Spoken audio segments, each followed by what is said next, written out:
Bismillahirrahmanirrahim. Assalamualaikum warahmatullahi wabarakatuh. Alhamdulillah nahmaduhu wa nasta'inuhu wa nastaghfiruhu wa na'udzubillahi min syururi anfusina wa min sayyiati a'malina may yahdihillahu fala mudilla lahu wa may yudlil fala hadiyalah.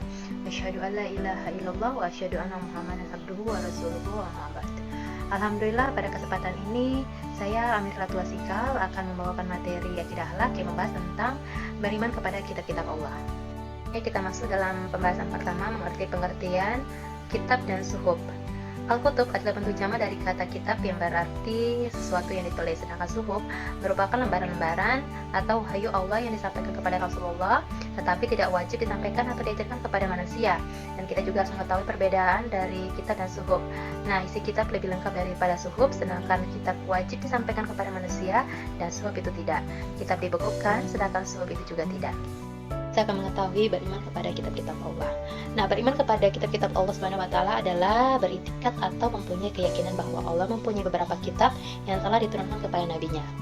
Nah, kita harus mengetahui juga bahwa Allah menurunkan suhuf ada diturunkan pada beberapa nabi. Yang pertama yaitu Nabi Adam alaihissalam yang menerima 10 suhuf, dan Nabi Sid alaihissalam menerima 50 suhuf. Dan ketiga, Nabi Idris alaihissalam menerima 30 suhuf. Dan keempat ada Nabi Ibrahim alaihissalam menerima 10 suhuf. Dan terakhir yaitu Nabi Musa alaihissalam menerima 10 suhuf. Nah, untuk kitab yang diturunkan kepada nabi-nabi yang terpilih yaitu ada 5 kitab. Yang pertama yaitu kitab Taurat yang diturunkan kepada Nabi Musa alaihissalam pada kira-kira abad ke-12 sebelum Masehi di daerah Israel dan Mesir. Dan yang kedua ada kitab Zabur yang diturunkan kepada Nabi Daud alaihissalam pada abad ke-10 sebelum Masehi di daerah Israel.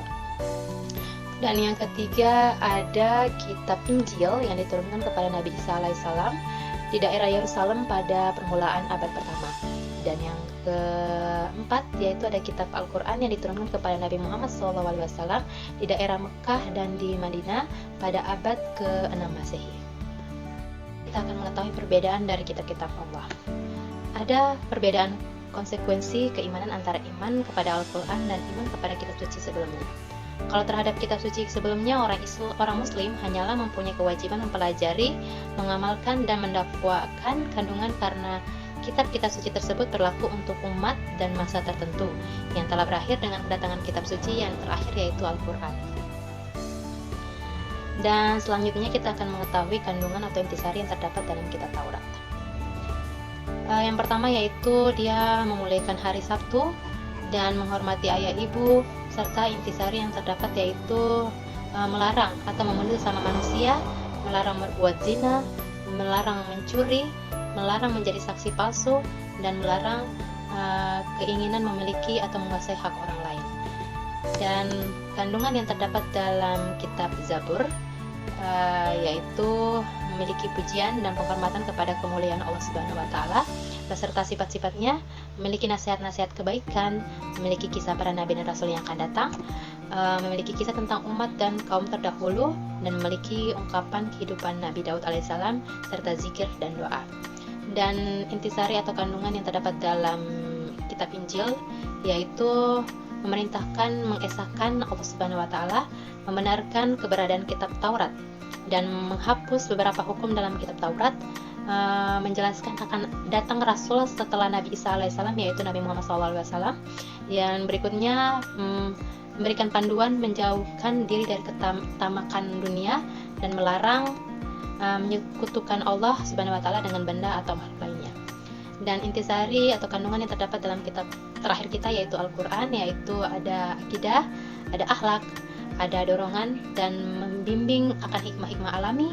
Yang berikutnya memberikan kisah-kisah umat terdahulu, memberikan janji baik serta ancaman buruk yang datang dari Allah Subhanahu wa taala, memberikan hukum-hukum ibadah dan muamalah.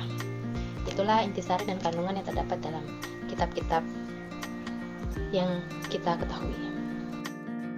Demikianlah pembahasan mengenai beriman kepada kitab-kitab Allah. Semoga bermanfaat. Usikum nafsi bitaqwallah. Wassalamualaikum warahmatullahi wabarakatuh.